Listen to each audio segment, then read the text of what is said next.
Antes de começar qualquer outra coisa, eu quero contar uma história que foi a que mais me impactou no tempo todo em que eu estive atendendo aqui no ministério. Chegou um rapaz, sentou-se à minha frente e falou assim: se você não conseguir resolver meu problema hoje, eu já estou com a arma dentro da minha casa, eu vou chegar lá e eu vou me matar. Eu gelei. Claro, você não espera que a pessoa vai chegar falando esse tipo de coisa. Aí eu disse para ele assim: calma, me conta o que está acontecendo. Esse moço abaixou a cabeça, chorou como criança. Eu digo moço, mas ele já tinha mais de 30 anos, assim, uma pessoa já com uma maturidade, né? Chorou muito. Eu esperei que ele chorasse. E aí então eu falei: me conte o que está acontecendo. Então ele disse: eu trabalho numa empresa faz 13 anos. Poxa, 13 anos numa empresa não é para qualquer um, né? Se fosse um péssimo funcionário, não ficaria 13 anos. Ou seria demitido, ou a pessoa também já enjoaria do trabalho e sairia. 13 anos na empresa. Então ele falou o seguinte: havia um chefe, o dono da empresa, que era uma pessoa muito gente boa, me ajudou muito, ele teceu muitos elogios ao rapaz que era o dono da empresa. Mas ele adoeceu e quem assumiu a empresa foi o filho dele. O filho dele não tinha trato nenhum com os funcionários. Ele chegava destratando todo mundo, totalmente diferente de como era com o pai. E então, todos nós como funcionários, começamos a ter problemas com o filho do patrão. Nós gostávamos do patrão, não do jeito como o filho nos tratava. Então ele constantemente falava palavras de baixo calão pra gente, constantemente ele nos tratava mal. Mas ele tratava de uma forma geral, todo mundo ali para ele não valia muito, sabe? Até que teve um dia que ele me pediu para usar uma máquina.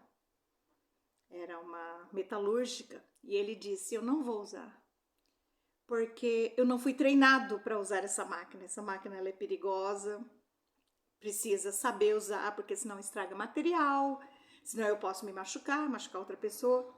Ele disse: não, você vai usar sim essa máquina. Ele falou: não, eu não vou, porque eu não tenho treinamento. Essa máquina precisa de treinamento. Aí ele saiu aos berros no meio do galpão, dizendo que ele era vagabundo. Que ele era vagabundo. Vocês todos são vagabundos. Você é o principal deles. Ele falou: eu não sou vagabundo. Eu não sou vagabundo. E ele disse: é sim, você é vagabundo sim. E esta palavra vagabundo fez um mal tão grande para esse rapaz que todas as vezes que ele via esse rapaz, o novo patrão, ele escutava novamente nos seus ouvidos: vagabundo, vagabundo. E a maneira como o rapaz mantinha o relacionamento com os funcionários era aquele jeito grosseiro por muito tempo. Então, assim, os últimos 2 anos desse rapaz, ele passou debaixo desse tratamento ruim e com esse pensamento. Ele me chamou de vagabundo. Depois que ele chorou bastante, enquanto ele contava isso, ele parou e falou assim: eu vou te contar a minha história. Por que eu não aceito ser chamado de vagabundo? Aí ele contou que a mãe havia tido um filho, no caso ele, e ela não tinha marido. Por causa disso, os pais da mãe dele a colocaram para a rua. E ela se virou conforme pôde para cuidar desse filho. Mais para frente, essa mulher se casou com outro homem e teve outros filhos. E essa mulher veio a falecer. Quando essa mulher faleceu, o marido dela, que não era pai dele, mas era pai dos irmãos dele, entrou numa situação de depressão tão grande pela perda da esposa, que começou a beber, até que se acabou. Acabou falecendo também porque ele entrou na bebida de uma forma muito grave. E ele tinha os irmãos todos menores, só que ele era ainda adolescente. Ele assumiu esses irmãos, se não me engano, eram 8. Eu sei que era um número grande, eu não tenho na memória assim certinho os dados. Mas ele tinha um número grande de irmãos. E ele começou a cuidar desses irmãos. Ele trabalhava, feito louco. Ele arrumava serviço aqui, ali e lá. E ele era um menino ainda. Os outros todos menores. Eu sei que esse rapaz trabalhou e conseguiu formar os irmãos, conseguiu comprar uma casa para eles num lugar simples. Ele disse que ela é uma favela, mas assim, é um lugar simples. Ele conseguiu fazer com que todos tivessem uma vida digna. E ele era ainda um adolescente. Então, quando esse rapaz, filho do antigo patrão, o chamou de vagabundo, toda essa história voltou à cabeça dele. E ele dizia: como alguém ousa me chamar de vagabundo depois de tudo que eu fiz na minha vida? Como alguém pode me chamar de vagabundo depois de eu ter acabado com a minha vida? Ele inclusive falou assim: eu tenho quase 40 anos e eu não me casei. Que mulher iria querer se casar comigo, sabendo que eu tinha um bando de irmãos para levar junto comigo? E aquilo para mim fez um sentido tão profundo, de que a palavra despertou nele um senso de falta de dignidade. E ele era uma pessoa muito digna. Ele não poderia ouvir aquilo, reiteradas vezes no trabalho. Esse moço entrou primeiro numa depressão, ele não queria mais ir ao trabalho, começou a arrumar atestados, começou a faltar, começou a beber, começou a chegar embriagado ou então de ressaca, não estava conseguindo mais trabalhar como ele sempre trabalhou. E aí então os xingamentos foram só aumentando. Resultado: ele veio me procurar dizendo que era a última alternativa, que ele iria se matar. Ele iria se matar porque ele não aguentava mais a pressão dentro do ambiente de trabalho. Então vejam que o nosso atendimento fez com que esse rapaz pudesse manter a vida dele. Ele entrou com a orientação nossa, ele entrou com uma licença de saúde e eu acredito que até hoje ele não voltou mais ao trabalho. Porque quando a pessoa sofre o assédio moral dentro do ambiente laboral, o estrago é tão grande, que a pessoa não consegue, em alguns casos, voltar à normalidade. Quando eu marquei reunião para conversar com o pessoal da empresa dele, ele tremia tanto que eu achei que ele fosse ter um troço. Aí eu falei: não precisa participar, eu converso com eles. Ele não queria ver as pessoas mais.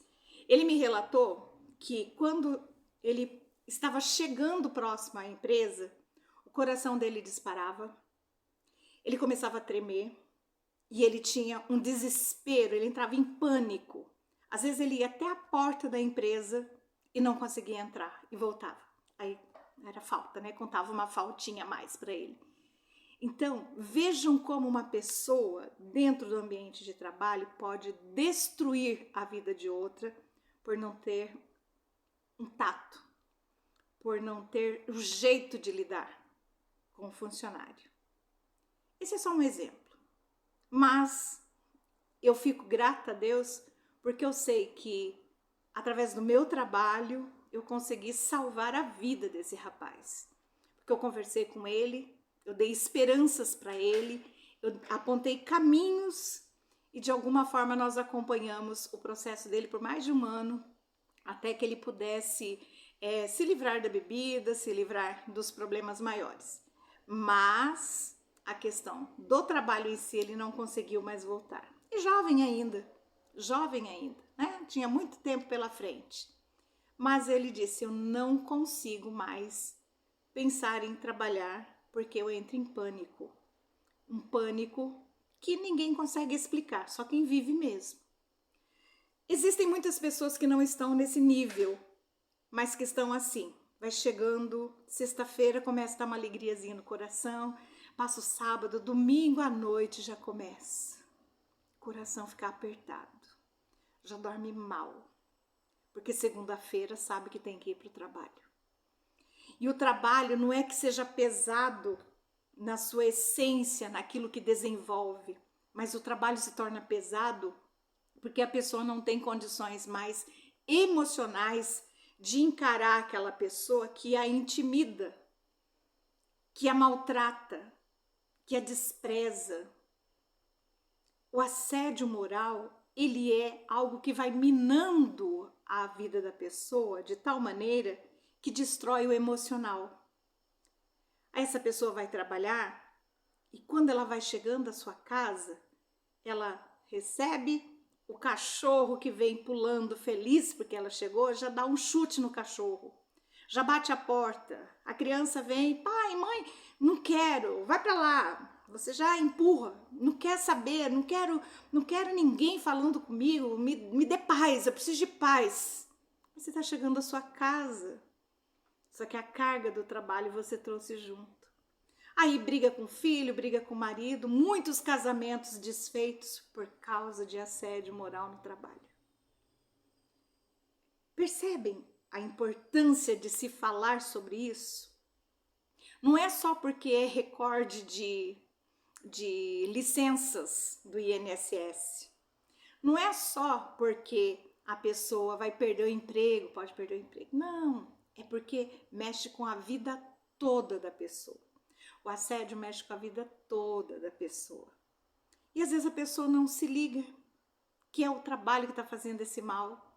Às vezes a pessoa só vai cair na real quando já está doente. Porque o assédio moral adoece.